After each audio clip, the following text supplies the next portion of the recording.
Attention, tu es fatigué de toujours finir perdant lors de tes combats de pile ou face? Reste bien attentif tout au long de cette capsule vidéo et tu comprendras mieux ce qu'implique ta participation à de tels jeux de hasard. Maintenant que j'ai votre attention, nous pouvons commencer. Alors aujourd'hui, nous allons parler des probabilités, plus particulièrement des expériences aléatoires et des résultats théoriques connus reliés à ces expériences. Il est particulièrement important de retenir que les résultats que l'on obtient lors d'une expérience aléatoire dépendent du hasard. Aussi, pour chaque expérience aléatoire, on peut déterminer le résultat théorique possible. Mais il ne faut pas seulement se fier à ce résultat théorique possible lorsque l'on décide de participer à une expérience aléatoire. Vous allez comprendre pourquoi. Avant, voyons pourquoi il est important de réfléchir aux expériences aléatoires et à nos véritables chances de gagner lorsque l'on participe à celles-ci. En effet, les expériences aléatoires sont bien présentes dans notre quotidien.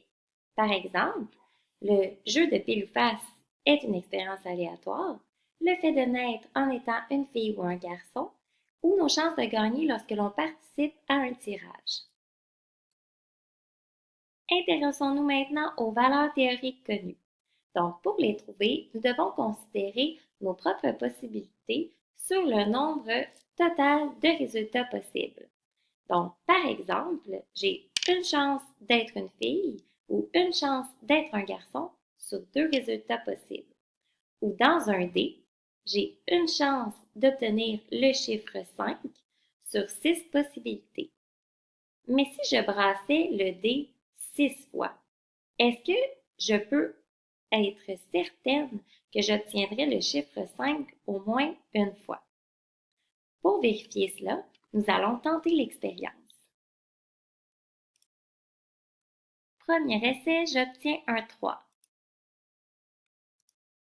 Deuxième essai, j'obtiens un 6. Troisième essai, j'obtiens encore un 6. Quatrième essai, j'obtiens un 4. Cinquième essai, j'obtiens un 1. Et sixième essai, j'obtiens encore un 6. Alors, on peut voir que sur 6 essais, je n'ai toujours pas obtenu de 5. Pour conclure, comme vous le savez, notre intention était de comparer les résultats théoriques connus aux résultats des expériences aléatoires. Après avoir vu quelques concepts que nous avons également vérifiés par une petite démonstration, nous pouvons conclure que les résultats théoriques peuvent toujours être calculés au préalable, tandis que les résultats obtenus lors d'une expérience aléatoire dépendent plutôt.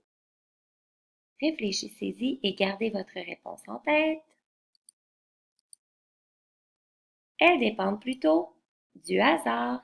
J'espère que cette vidéo t'a plu et en cas de doute, n'hésite surtout pas à venir me poser des questions. Merci.